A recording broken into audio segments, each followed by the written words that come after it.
Hi everyone. So I have some really bad news, as I'm sure you will have already known from the title. And I don't know if I'm going to even be able to make it through this video and if I'm going to be posting this video, but I thought I would give it a shot.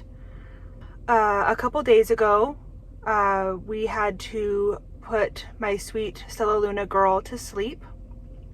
And I know that is going to come as a shock to a lot of you, and I'm kind of in the same boat with you, to be honest. I was not expecting to have that happen a couple days ago, but it did. And when it did, one of my first thoughts was, oh my gosh, now I have to make a YouTube video about this. And I just didn't have the heart to do any recording in the moment, or up until this point. I'm in a good moment mentally right this second, but the last couple of days have been really rough and I haven't been able to talk about it without crying, so I don't know if I'm going to be able to make it through this, so I apologize in advance. But before we get going and talking about what happened, I really just want you guys to remember that I am a person that is just putting out information onto YouTube. I'm not some, I don't know, character that doesn't have feelings. So I want you just to keep that in mind in the comments. I know that there's going to be people that will disagree with the decisions that I made, or will think that there's something that I should have done differently, or will feel the need to tell me what I should have done, or give advice. And I just have to say that I really am not seeking advice, and I'm not really seeking anything really, except to just let you guys know what happened.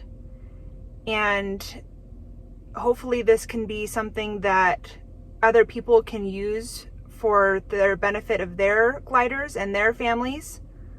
I'm sorry that like my head's cut off. I'm actually wasn't planning on doing this, but had a moment and I thought, you know what, let's just try to do it. So this is the best I can come up with my camera right now. Long story long. Some of you have followed Stellaluna's journey with her sneezing. So back in November, she started sneezing, and I brought her to the vet right away. She didn't have any other symptoms at that time besides sneezing. And I brought her to the vet. They didn't see anything wrong with dental. They took x-rays and did an exam, and they said, nope, she's totally fine. Must be maybe like a little sinus infection or something's irritating her nose. Sorry, I have to turn on the car. The AC is, oh, hold on. Okay, I'm sorry if that sound bothers you. I was going to try to do it without the AC, but I can't. Can't handle it. She had sneezing, no other symptoms. The vet gave her an all clear on her dentals and said that her teeth looked fine. Her gums looked a little inflamed, but that's pretty typical for sugar gliders, she said. Gave her an antibiotic, thinking that maybe there was like a little bit of a sinus infection going on, but nothing really to be concerned about. That too. See her sneezing though. She's still sneezing. This is day 2 on her antibiotic. Yeah. That was the beginning. And then fast forward a few more months later, her sneezing got worse, and she had started getting some swelling. This is all documented in videos, so I'm going to put the links to all of those in the description if you're curious. But basically she had sneezing and periodic swelling, and I ended up taking her, she got a really discolored belly, and so I stopped taking her to the vet that I had been taking her to, and I decided to go to a specialist that would has a dental specialist there, because I knew that the discoloration in the belly, it was like a stinky smell to it also, that was a pretty clear sign that she had a dental, some dental disease going on. And as she was licking her belly and licking her arms and grooming, that bacteria was getting on her fur. So I took her to Pullman, Again, this is all documented. They did an exam, noticed that her 2 big bottom incisors, there was pus and, it was not good around her teeth. Sent her home on antibiotics, or no, sorry, they did a deep scaling, a cleaning, and then they sent her home on antibiotics, had me come back later, said, the antibiotics and scaling seems to have worked great. So, hopefully we're done and she's good to go.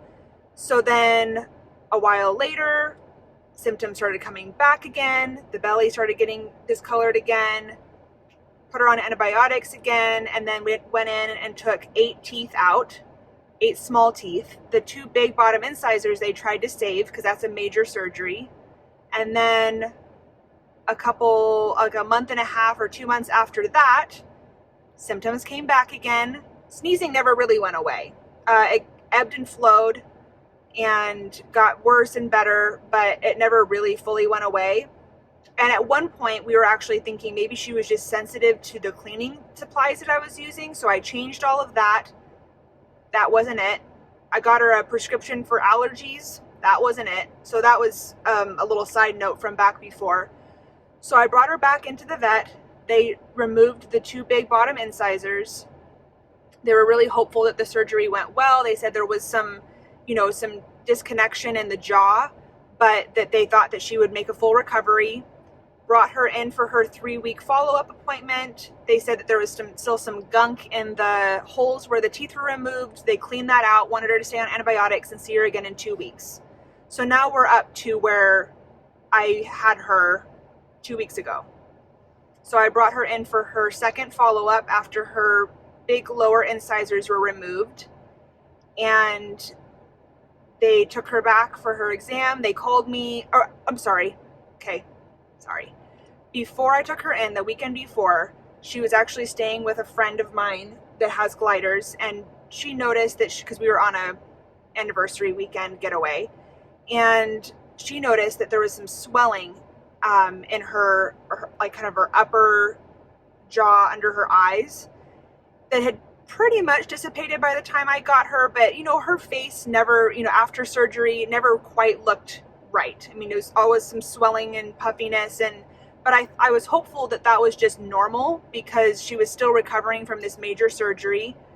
And so I brought her in, told them about that, asked if they could run some blood work to see if there was any underlying issues that would explain the swelling, if they felt like that was necessary, or if they thought that it was normal swelling after surgery, then I guess not to worry about it.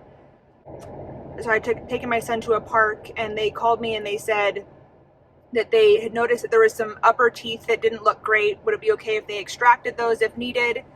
And I said yes. And they said, instead of doing a blood panel, do you think we could do an x-ray, dental x-ray? And I said, whatever you feel like is the best diagnostic, go ahead and do that. So they did that. And then they called me. We had actually just pulled back in the parking lot of the vet about an hour later. And they said, we want to talk to you about goals for Stellaluna's future. And I immediately was like, this is not going to be good. So I went in and I talked to the vet. They showed me x-rays, and basically where her jaw was supposed to be, they have the bottom incisors which connect to the jaw, and then the jawbone is supposed to be at a certain level. It was quite a ways back further than where it was supposed to be. So that jawbone had been eaten away or whatever. I'm not going to use the right medical terms, and please don't come after me for that. I'm just trying to convey as best I can. And then the bottom of the jaw where it connects was not connected. It was disconnected. She was trying to form some new bone, but there was still a pretty wide gap. So her jaw was not connected anymore, which meant that she would be on full liquids for the rest of her life. She had a piece of jawbone that was dead that was sticking out into her mouth that would need to be resected and then covered over, and that would be a major surgery with a long recovery that may or may not actually have really bought her any more time.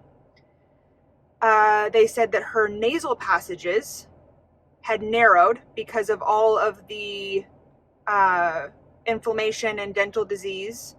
Her nasal passages had narrowed to the point where it was causing her to have to work harder to breathe, that there was nothing they could do about that, and that there was a chance that if we went ahead and did the bone resection and all the surgery, that it might buy her some time, but a very slim chance, and that more than likely she was going to be in some level of discomfort for the rest of her life and probably have to come back to the vet every couple months for more extractions, more surgeries, and that her life would be shortened and the rest of her life would basically be uncomfortable for her in one way or another, and back and forth between surgeries and extractions and all of that.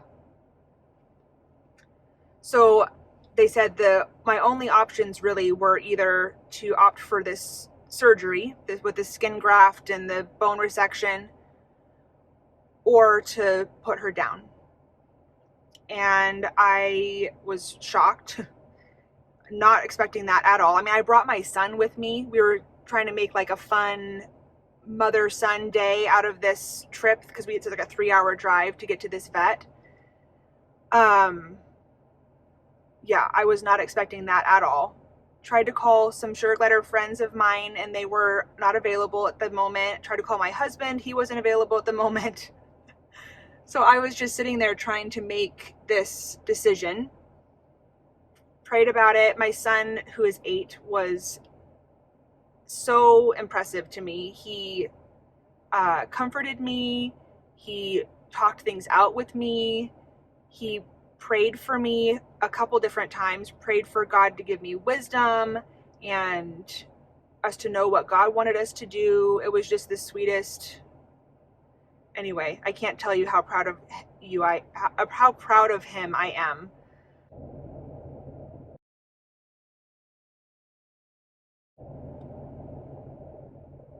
Yeah. So at the end of the day, we decided that the most loving thing for her would be to let her go. We made that decision, and the vet came in and gave her these injections, and I got to hold her, and she passed away in my hand.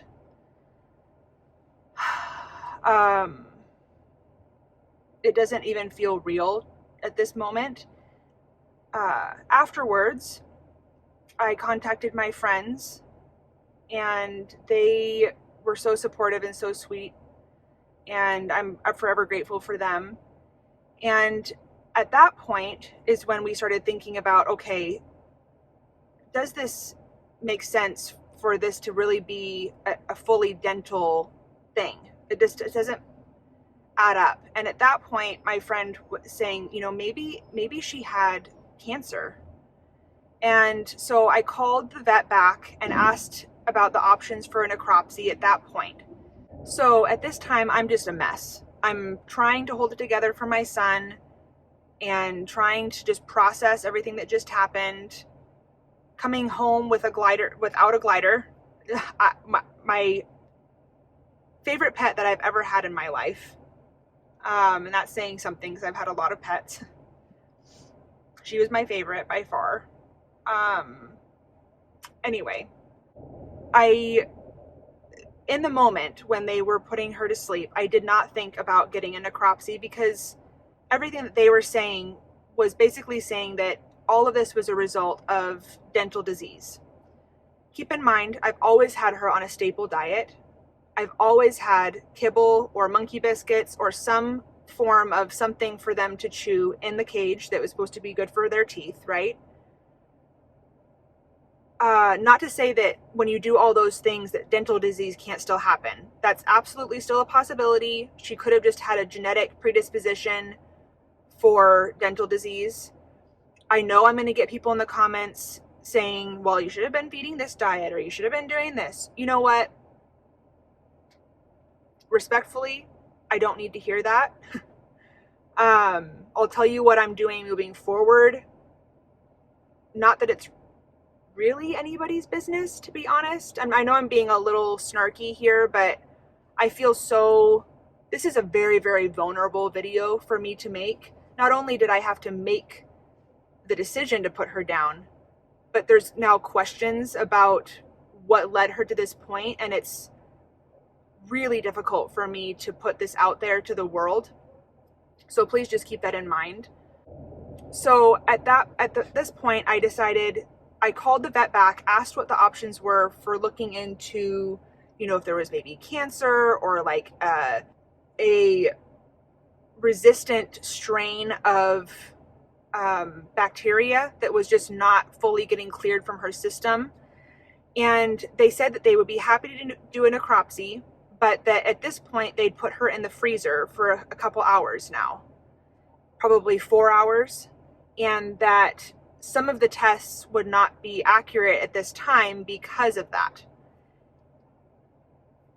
In hindsight, I should have just had them do it anyway, I guess. But at that moment, I thought, you know what? I know what she died of, and there's nothing, it doesn't really matter if it was cancer or if it was bacteria or whatever. That's just the way that my mind was at that moment.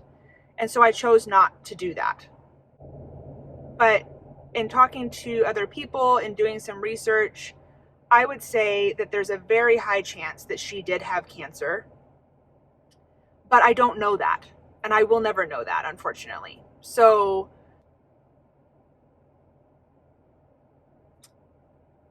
yeah. So now, moving forward with the other two that I have with Balky and Peka. Unfortunately, Peka, 3 weeks ago, so about a week after Stella came home from this major dental surgery, Peka started having discoloration on her belly and symptoms that she might be having some dental issues. There's a chance that because they're sharing the same food dish, that the bacteria from Stella's mouth got on to the food, and that then Peka took that in, and she was vulnerable for whatever reason, and so she started having symptoms. I put her on, with the vet's permission, I put her on antibiotics, and I brought her with me when I brought Stella in, not this last time, but the time before. They put Peka under anesthesia, looked in her mouth, said her teeth all looked fine. They were all solid. And she didn't handle anesthesia super great. So that's a factor as well, as far as moving forward. The vet recommended moving forward with my other two, picking a diet that's as low sugar as possible and as high kibble based as possible. So at this moment, I am trying to see if they will eat the BML kibble with the BML fruits and veggies on the side and yogurt once a week. That's what I'm trying to do. I don't know though, if Peka is having some dental issues, if she will resist the kibble to the point where I will have to not put her on that. I'm also looking into what, the other staple diets and what the lowest sugar ones are. I'm playing around with the idea of SGS2, although that's not a kibble base, it is a really low sugar diet.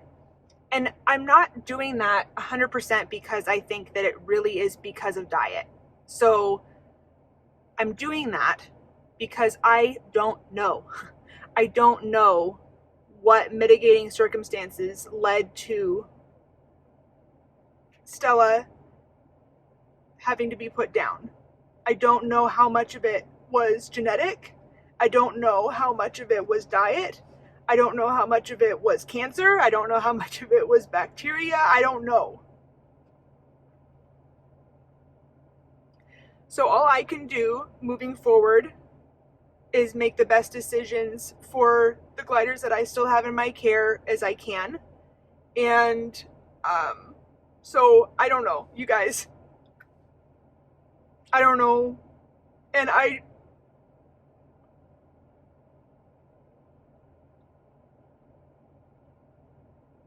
I know that you guys are going to want to be helpful and say, oh, well, I know what you should do. I know what you should do.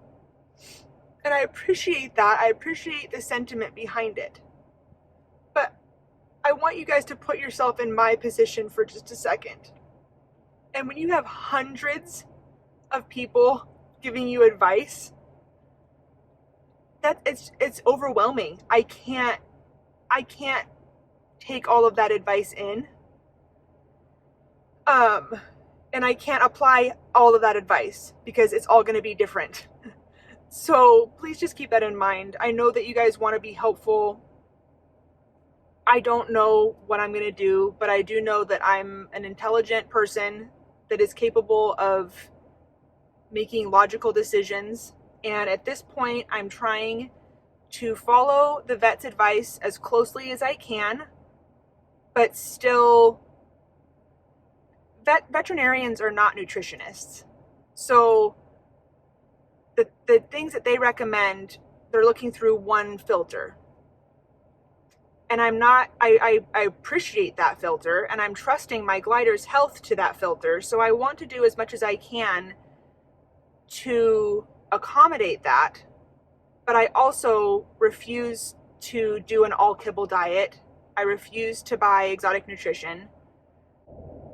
So I'm kind of between a little bit of a rock and a hard place.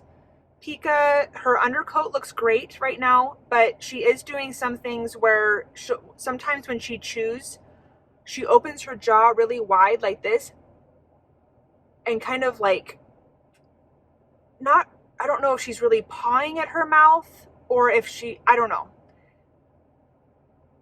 Could be nothing, but definitely could be something. So I have an appointment for her and Balky to go into this specialist vet next month. And in the meantime, I'm trying to switch them over to BML kibble with fresh fruits and veggies.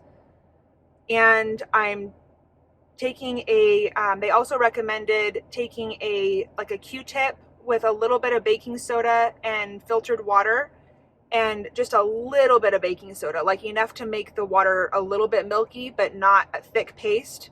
Putting it in the Q-tip and then kind of like as good as you can, brushing their teeth, just to help with gum health and disease, just as a preventative thing more than anything else. I am not a vet, disclaimer, so I'm just telling you what the vet told me, and I'm not suggesting that you do anything. I'm just telling you what I'm doing at this point. So yeah, I'm devastated. And I don't know when I'll be able to wrap my brain around posting videos for a little while. At the end of this, I'm going to put together just a short little compilation of Stella, some cute videos of Stella. I miss her so much. But you know, I just couldn't, at the end of the day, as much as I would have paid any amount of money to keep her with me, I couldn't wrap my brain around the idea that she could be constantly in pain for the rest of her life. And when she's snuggly and sweet and cute, which she has been more and more and more recently, now I'm looking through that with a different lens. It's like she was sick. I mean, not that she was always snuggly, but like I would never be able to even enjoy snuggling her, because the whole time I'd be wondering, is this because she wants to snuggle with me, or is this because she's uncomfortable and in pain? Sucks. Really sucks. But I'm just trying to use this to be helpful to someone else and just learn the things that the Lord wants me to learn through this. Like I said, I'm so proud of my son for how he drew alongside of me. He drew alongside of me. I'm not even exaggerating. He drew alongside of me in that moment better than probably any other adult that I could imagine in my life. He got me Kleenexes. He got me water. He prayed with me. He talked it out with me. He made me laugh. He gave me hugs. He empathized with me. We played tic-tac-toe while we were waiting for the vet to come back after we decided that we were going to put her to sleep. And whenever one of us won, we'd give each other that many hugs and kisses, that many X's and O's. He encouraged me to give her kisses and say goodbye. I mean, I am just like blown away with my son, and I'm blown away, not because like, oh, he's just so amazing, but how good God is. I know that some of you are going to like totally tune out at this, but the Lord was really with me in that moment, and he really used my son in an amazing way. And I really think that it was just a really cool growing thing for him in maturity and experience that will just make him a better man going forward. So anyway, all that to say, it really sucks. I don't know when I'm going to make videos. I will. Don't worry. I'm not quitting. I'm not going anywhere, but like my heart's just not in it, you guys. I'm just devastated. Thank you guys for watching. Thank you guys for loving her. I know that this is going to be really sad for a lot of you. So I hope you enjoy this compilation I'll put at the end of this. And I mean, really, my whole YouTube channel up to this point has been a dedication to her, because she's in almost every video. She was the love of my life as far as pets go, and I'm going to miss her forever. So, bye guys.